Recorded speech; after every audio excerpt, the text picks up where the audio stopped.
Every tool answers a question. The ping command answers this one. Can I communicate with another host? It sounds like a simple question, but before you troubleshoot a problem, before you investigate an alert, before you even scan a network, you need to know whether communication is even possible. And that's exactly what ping was designed to do. When the ghost is in the wire, we defend or go home.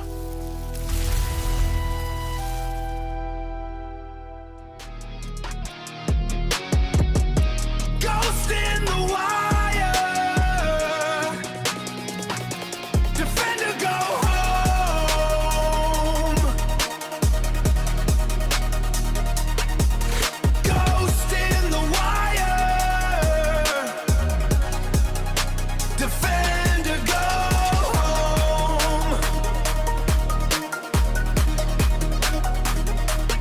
Well, hello and welcome back to Digital Defenders, the podcast that helps you level up your tech game.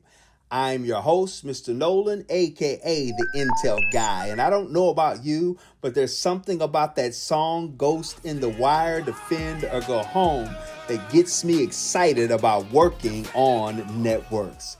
Listen, our last episode, we started building a defender's methodology by talking about understanding the environment. We also introduced 4 tools that every defender should know: ping, ARP, netstat, and nmap. And today we're going to take a basic look at one of the most common networking commands that you'll ever use as a defender, and that is the ping command. We'll answer 3 simple questions along the way. What is ping? Why do defenders use it? And how does it work? So let's get started with a little bit of history, and then we'll move on to demonstration. What is ping? Well, ping was created in 1983 by Mike Moose while troubleshooting a network problem. The name comes from the use of sonar on submarines, which sends out a signal to listen for a response. If that sound hit an object, it echoed back to the submarine, and from that echo, the sub knows that something is there. Computers do something very similar. Instead of sending sound through water, ping sends an ICMP echo request across the network. If the destination host is reachable and configured to respond, it sends back an ICMP echo reply. And that's the basic idea behind ping. Why do defenders use ping in the first place? As a defender, ping helps us answer one simple question. Can I communicate with another computer on the network? If the answer is yes, then that's great. Now we know communication is working and we can continue our investigation of an alert or our inventory of the system. If the answer is no, then we've learned that communication between the two hosts isn't working, and we may need to go a little bit further to figure out, is it a problem with the host or is there a problem on the network? But before we spend this time looking at applications and services or logs, we need to know if we have communication problems, and then we need to investigate them. Now let's take a look at how ping actually works. All right, let's see ping in action. For today's demonstration, I'm using 2 virtual machines in an authorized educational lab environment. What this gives me a chance to do is to type out the command ping in a safe space. So I'll type this out. It's time to type out the IP address, and then I'm going to hit enter. And you're going to notice that ping begins to send these ICMP echo requests to the destination host. You'll notice that the replies continue one right after another, and that's because pings continuously by default. A continuous ping is useful for us when we want to monitor communication over a period of time. For example, maybe a user is telling you that they're losing connection every few minutes, and instead of checking the connection just once, you can let ping continue to run and watch for dropped communication or failed replies along the way. It keeps checking communication between those 2 computers until we force it to stop, and we do that by pressing Control-C. Now, let's take a look at the results. The first thing I want you to notice is that 33 packets were transmitted and 33 packets were received. That's exactly what we want to see. Every single packet we sent made it to its destination and back successfully. Now, look at one of the replies.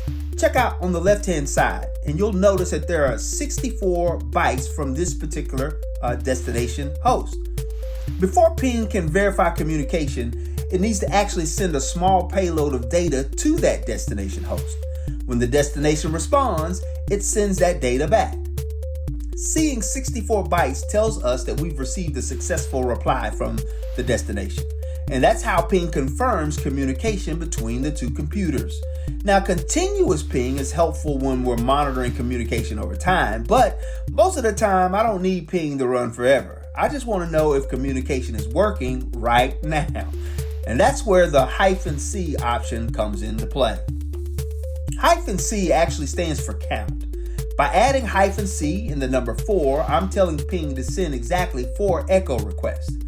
Once the 4th reply is received, the command is going to automatically stop and display the results.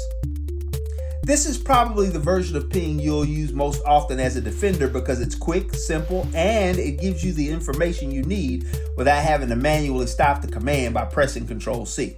Now take a look at the last line. You'll see RTT, which stands for round trip time.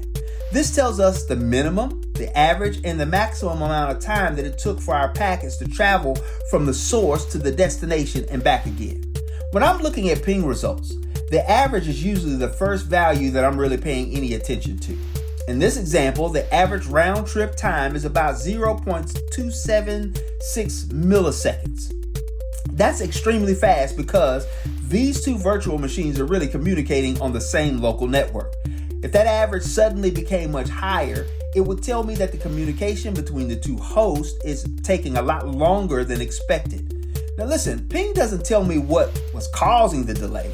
It simply gives me another piece of information to help me investigate my alert or whatever challenges might be happening either on the host or on the network.